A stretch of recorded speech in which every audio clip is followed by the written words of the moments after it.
Kita record dulu. Oke.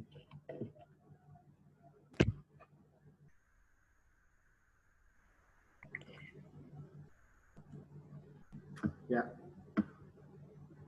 Ini videonya.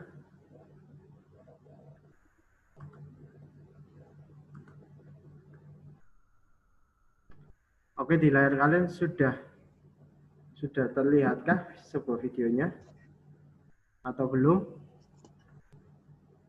Di tampilan kalian? Kelihatan, Pak. Oke, baik, saya putarkan langsung saja kalau begitu.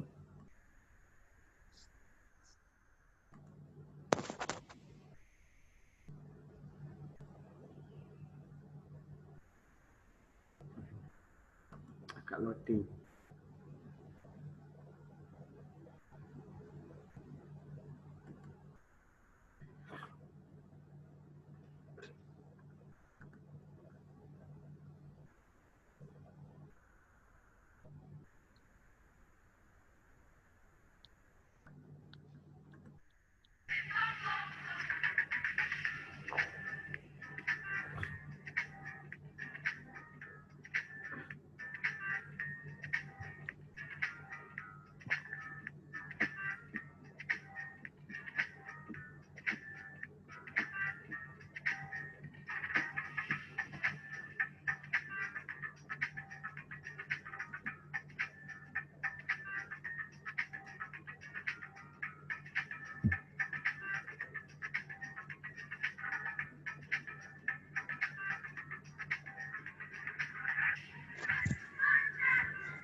Oke, itu tadi sekilas video singkat yang saya tampilkan sebagai pengantar untuk kalian. Kira-kira setelah kalian tadi melihat sebuah video tadi, pesan apa sih yang ingin disampaikan dari sebuah video tadi? Mungkin Hadasa? Menghargai keberagaman yang ada di Indonesia. Oke, menghargai keberagaman yang ada di Indonesia. Memang di Indonesia itu sendiri sangat beragamkah? Beragam apanya? Budaya, agama, suku. Sampai itu tadi yang jawab. Marcel, Pak. Oke. Marcel. Ya, Pak. Budaya, agama, suku. Sel. Oke. Iya. Yoi, Pak. Yang kamu ketahui, Sel, suku apa saja sih yang kamu ketahui di Indonesia? Suku apa ya? Bentar. Ayo, Pak. Tadi saya di kelas 10 MIPA 2 menanyakan itu juga sempat ngeblank yang saya tanyakan. Suku apa ya, Pak? Mikir. Ya 3 menit baru. Kira-kira apa? Suku apa? Sel. Banyak waktunya, Pak. Banyak. Oh, banyak. Oke, apa, Sel? Suku Dayak, Asmat, terus Sunda, Batak, Dayak, Asmat, Jawa. Sunda, Batak, Jawa. Suku Jawa, Pak. Suku Ya. Betawi, Madura, Banjar. Madura, Banjar. Oke. Oh, itu Marcel, lihat Google itu Marcel. Oh. Iri bilang, Bos. Ya ditanyain aku diserobot ya. Wih. Ya. Jangan diledek, Amanda. Kan berarti intinya ada usaha kan. Kalau misalkan benar Usaha adanya. mencari. Nah, itu. Ah, iya. Oke. Bagus Marcel, mantap. Iya. Tepuk tangan semua. Oke. Ya. Tadi sebenarnya ya. Oke, sudah dikasih tepuk tangan. Intinya memang benar yang sudah disampaikan oleh Hadasa. Poin besarnya adalah menghargai keberagaman yang ada di Indonesia. Kaitannya dikuatkan dengan semboyan negara kita, yaitu Bhinneka Tunggal Ika. Nah, ini ada kaitannya dengan materi kita hari ini. Oke, langsung saja.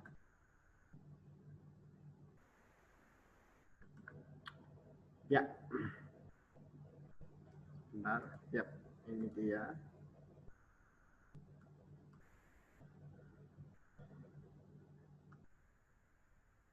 Materi hari ini adalah tentang integrasi nasional dalam bingkai Bhinneka Tunggal Ika. Jadi integrasi nasional yang dibalut semboyan negara kita, yaitu Bhinneka Tunggal Ika.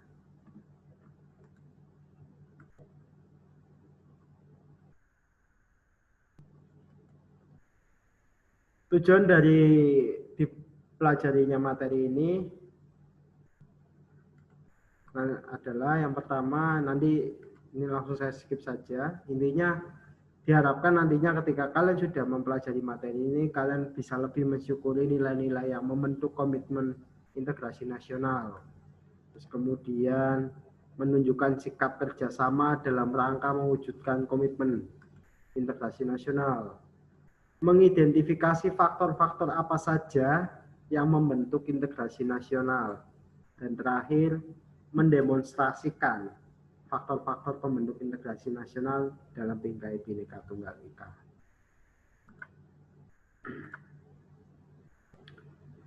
Nah, makna dari Bhinneka Tunggal Ika itu sendiri tadi sudah dijelaskan dan disebutkan di awal bahwa Bhinneka Tunggal Ika itu merupakan semboyan bagi bangsa kita Indonesia. Mungkin di sini adakah yang ingin menyebutkan isi dari semboyan Bhinneka Tunggal Ika itu apa? Pasti selalu hafal ya. Apa kira-kira?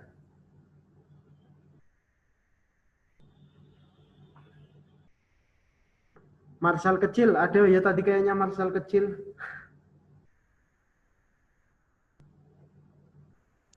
Ada, Pak. Nah, kira-kira bunyi dari semboyan Bhinneka Tunggal Ika apa, Sal? Berbeda-beda tetapi tetap satu. Oke, sip. Berbeda-beda tetapi tetap satu. Terima kasih, Sal. Nah, Iya, Pak. dari artis yang sangat sederhana tetapi mendalam itu, makna dari Bhinneka Tunggal itu sendiri menggambarkan persatuan dan kesatuan bangsa NKRI. Maka dari itu, Bhinneka Tunggal Ika ini merupakan salah satu alat, ya, salah satu alat pemersatu bangsa. Nah, ternyata selain Bhinneka Tunggal Ika ada alat pemersatu bangsa yang lainnya. Mungkin dari Amanda, kira-kira alat pemersatu bangsa yang lainnya selain Bhinneka Tunggal Ika apa menurutmu, Amanda? Pancasila, Pak. Pancasila, oke, sip. Yang pertama Pancasila. Kenapa Pancasila juga sebagai alat pemersatu bangsa? Karena ini merupakan dasar negara kita, ideologi kita. Ya, dari Sabang sampai Merauke, ya, ideologinya Pancasila. Jika tidak mengakui Pancasila sebagai dasar negara, ya berarti dia bukan warga negara Indonesia yang baik. Gitu. Oke, terus tadi ada siapa? Coba saya cek ke bawah ini. Erik ada Erik? Ada, Pak. Oke. Bhinneka Tunggal Ika, Pancasila, alat pemersatu bangsa lainnya, Erik. Alat pemersatu bangsa. Iya, tadi kan ini udah Bhinneka Tunggal Ika sudah. Pancasila, iya. Apalagi? Yang menyatukan kamu dengan saya. Menyatukan kamu dengan orang-orang yang ada di Papua. Bendera merah putih. Oke, benar sekali. Bendera merah putih. Terima kasih, Erik. Ya, Pak.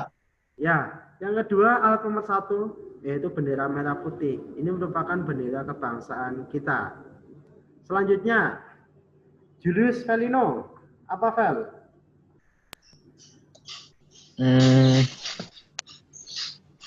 Bhinneka Tunggal Ika, Pancasila, bendera merah putih, alat pemersatu bangsa yang lainnya apa kira-kira? Kasih tahu, Vel. Bentar. Apa ya? Apa ya? Ayo, apa? Masih ada lagi. Masih ada sekitar 3 lagi. Bentar, Pak, bentar. Oke.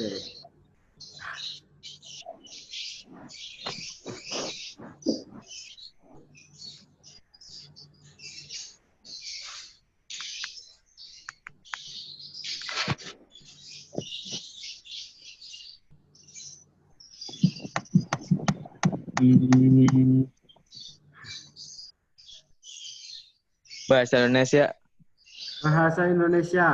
Ya, benar. Oke, terima kasih, Belino. Bahasa Indonesia. Bahasa Indonesia itu juga merupakan Ya, Pak. alat nomor 1. Bisa kalian bayangkan jika tidak ada bahasa Indonesia. Orang Jawa berbincang atau ngobrol dengan orang Batak dengan bahasanya masing-masing. Tidak akan nyambung. Yang terjadi malah bisa terjadi kesalahpahaman. Ketika terjadi kesalahpahaman, ya bisa terjadi perpecahan. Maka dari itu, yang menyatukan dari berbagai macam suku, adat, dan budaya, diterapkanlah bahasa Indonesia. Sehingga semua orang tahu, paham maksud dari apa yang diucapkan. Oke, selanjutnya Gladys. Apalagi Gladys? Alat nomor 1 bangsa. Lagu kebangsaan. Lagu kebangsaan apa judulnya? Indonesia Raya. Ya, ini. Nanti kamu jawab Indonesia Pusaka ya, repot loh. Oke, ya, Indonesia Raya itu merupakan lagu kebangsaan kita. Itu juga merupakan alat nomor 1 bangsa. Siapa lagi ya? Jeff. Apalagi Jeff?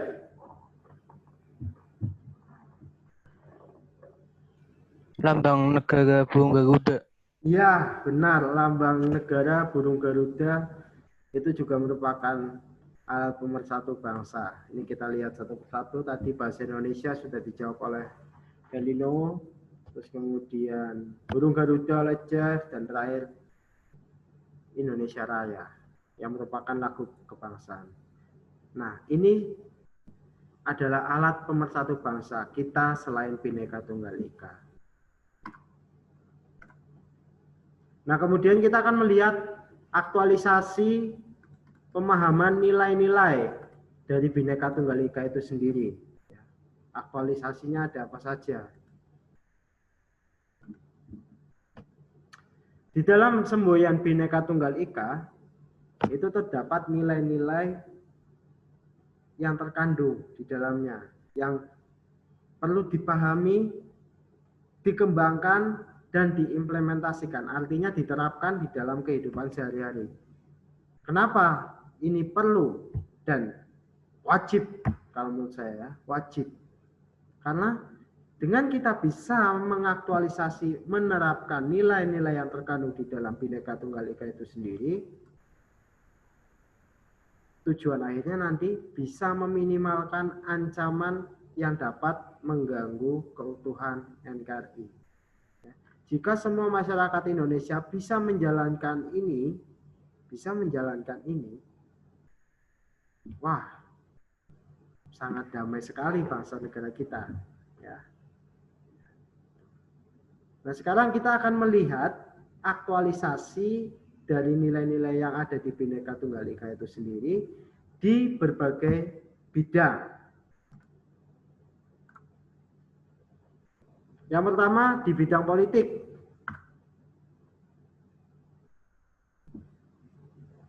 Poin pertama di sini ada para difabel wajib difasilitasi untuk menggunakan haknya dalam pemilihan umum. Difabel itu sendiri adalah orang-orang yang memiliki kebutuhan khusus. Ya, orang-orang yang memiliki kebutuhan khusus itu wajib. Mereka mempunyai hak suara. Maka dari itu, ya mereka wajib difasilitasi. Tidak dibedakan antara orang yang normal dengan orang-orang yang berkebutuhan khusus, tidak sama. Selama mereka dalam artian tidak mengalami gangguan jiwa, ya masih bisa berpikir jernih, mereka tetap boleh untuk memberikan hak suaranya dalam pemilihan umum. Gitu. Yang kedua, kuota keterwakilan perempuan dalam lembaga legislatif itu sebesar 30%. Di sini sudah ada pengakuan, ya, sudah ada pengakuan bagi perempuan untuk menduduki jabatan-jabatan publik, ya, jabatan-jabatan publik. tujuannya apa? Di sini adalah untuk kesetaraan gender antara laki-laki dan perempuan. Bahwa perempuan pun juga bisa mampu. Banyak loh tokoh-tokoh perempuan yang menduduki jabatan publik. Contoh, Tri Risma hari ini yang sekarang dilantik, diangkat menjadi Menteri Sosial. Ya, terus kemudian siapa lagi kira-kira tokoh perempuan yang menduduki jabatan politik yang kalian ketahui? Puan Maharani, Pak. Puan Maharani. Puan Maharani sebagai apa? Ketua DPR, kalau nggak salah. Ya, benar, Ketua DPR. Siapa lagi yang menjabat sebagai Menteri Keuangan?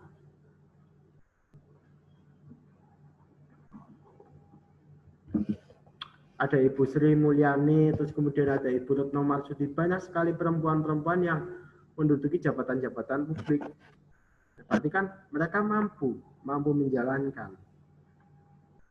Kemudian di poin 3 adalah setiap anggota DPR harus mendahulukan kepentingan bangsa ketika memutuskan suatu kebijakan. Ini merupakan poin-poin dari beberapa poin-poin dari aktualisasi nilai-nilai Bhinneka Tunggal Ika di bidang politik. Sekarang kita akan melihat di bidang hukum dan pemerintahan. Yang pertama, presiden atau kepala daerah. Kepala daerah ini seperti gubernur, wali kota, bupati, itu harus dapat mengakomodasi. Artinya menampung segala aspirasi masyarakat, kepentingan rakyatnya apa, tanpa membedakan suku, agama, dan status sosial. Tidak ada diskriminasi. Yang kedua, para penegak hukum harus bersikap objektif, artinya tidak berat sebelah. Ya, jika memang ada orang yang bersalah melanggar hukum, ya hukumlah sesuai dengan kesalahan yang diperbuat. Tetapi memang tidak dipungkiri, hukum di Indonesia terkadang masih ada beberapa oknum yang ya dalam tanda kutip mau disuap. Oknum, ya saya bilang oknum. Dan poin ketiga adalah masyarakat dan pemerintah harus mematuhi setiap hukum yang berlaku di Indonesia tanpa terkecuali. Ini merupakan aktualisasi nilai Bhinneka Tunggal Ika di bidang hukum dan pemerintahan. Kemudian di bidang sosial dan budaya, tiap suku harus saling menghormati tanpa menganggap sukunya lebih baik dari suku lainnya. Ya. Mau itu dari suku Jawa, Batak, Dayak, semua sama. Dan harus saling menghormati. Dan setiap warga negara Indonesia itu harus bangga dengan kekayaan budaya kita, ya, yang tidak semua negara memiliki. Ya, hanya Indonesia yang sangat beragam. Ini harusnya kita juga bangga dan turut serta mengembangkan kebudayaan nasional. Caranya apa? Ya melestarikan budaya yang ada. Itu. Dan aktualisasi di bidang terakhir itu ada di bidang pertahanan keamanan.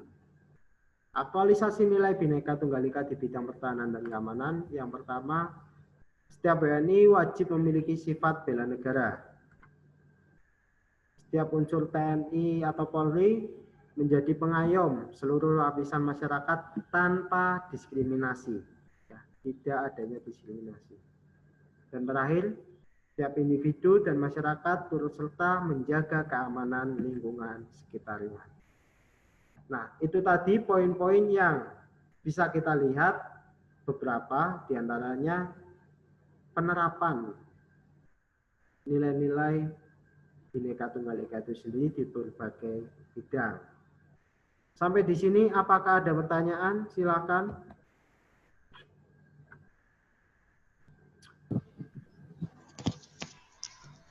Silakan. Pak.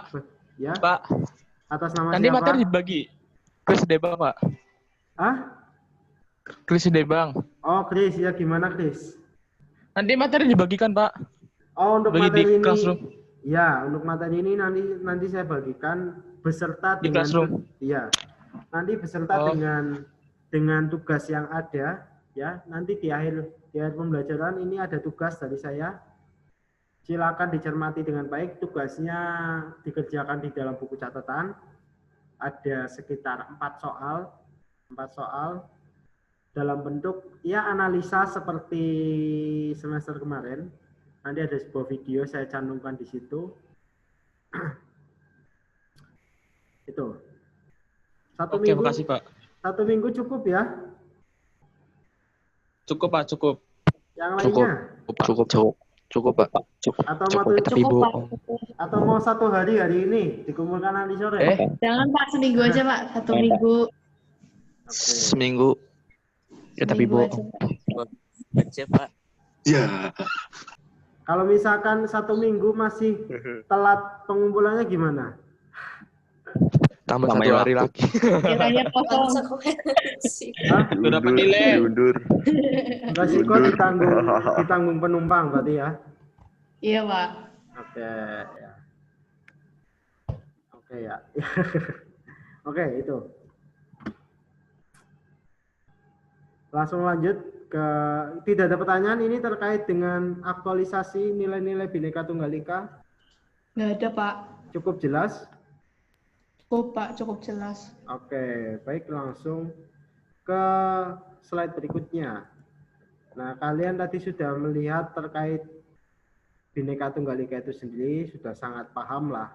Arti dari semboyannya tadi juga dijelaskan lagi oleh Marcel kecil, berbeda-beda tetapi tetap satu. Nah, sekarang kita akan melihat integrasi nasional itu sendiri itu apa sih? Kan tadi topik besarnya adalah integrasi nasional dalam bingkai Bhinneka Tunggal Ika. Yang perlu kalian ketahui, arti dari integrasi nasional itu sendiri, yang pertama menurut KBBI, yaitu menurut Kamus Besar Bahasa Indonesia, ini menyebutkan bahwa integrasi nasional itu merupakan pembauran suatu bangsa hingga menjadi kesatuannya utuh dan bulat. Artinya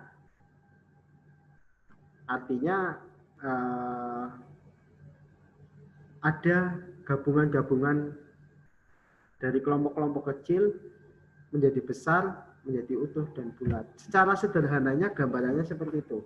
Kelompok-kelompok kecil, ya kelompok Jawa, Batak, Dayak, digabungkan menjadi satu, menjadilah Indonesia. Gambaran secara sederhananya untuk memahami terkait dengan integrasi nasional adalah seperti itu. Dijelaskan lagi oleh Safruddin Bahar, di sini menyatakan bahwa integrasi nasional itu merupakan upaya menyatukan seluruh unsur. Seluruh unsur di sini yang dimaksud adalah rakyat. Rakyat Indonesia itu sangat beragam, suku, agama, ras, golongan. Mereka dijadikan menjadi satu dalam bentuk sebuah negara yaitu Indonesia. Jadi intinya adalah menyatukan, menggabungkan, ya menggabungkan itu arti dari integrasi itu sendiri ya. Dengan siapa? Dengan pemerintah dan wilayahnya. Kemudian dengan terkait dengan konsep integrasi, ya poin besarnya sudah saya jelaskan tadi. Intinya adalah penyatuan. Kalau di sini dijelaskan lebih lanjut oleh Howard Wilkins bahwa integrasi itu berarti penyatuan bangsa-bangsa yang berbeda. Nah, kalau bangsa-bangsa yang berbeda diterapkan di Indonesia, ya kita gambarkan seperti ada suku Jawa, Batak, Dayak, Minang, Asmat, Madura. Itu menjadi satu keseluruhan yang lebih utuh atau memadukan masyarakat-masyarakat kecil yang banyak menjadi satu bangsa, yaitu Indonesia. Nah, dari konsep ini, integrasi bangsa dilihat sebagai peralihan dari banyak masyarakat kecil menjadi satu masyarakat besar.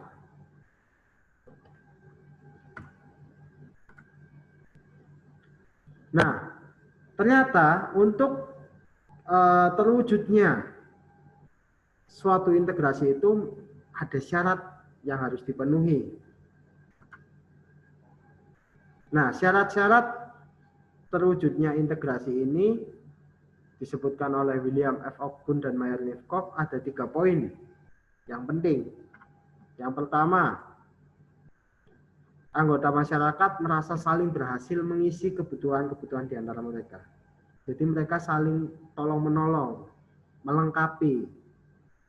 Nah, ketika hal ini terjadi, ini merupakan awal, ya, sudah ada awal terwujudnya integrasi itu sendiri.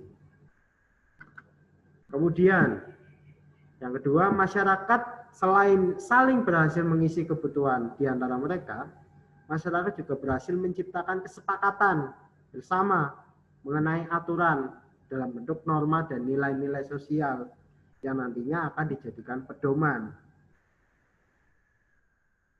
Dan terakhir adalah norma dan nilai-nilai sosial itu berlaku cukup lama dan dijalankan secara konsisten.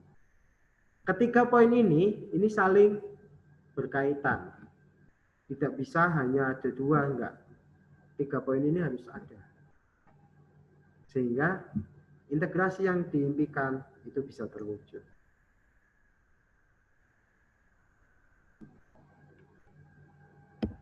Ada pertanyaan sampai di sini terkait dengan integrasi?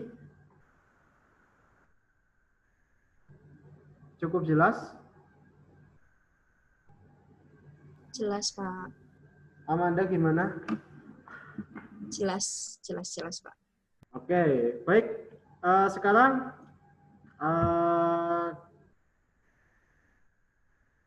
kalian bisa istirahat terlebih dahulu, ya.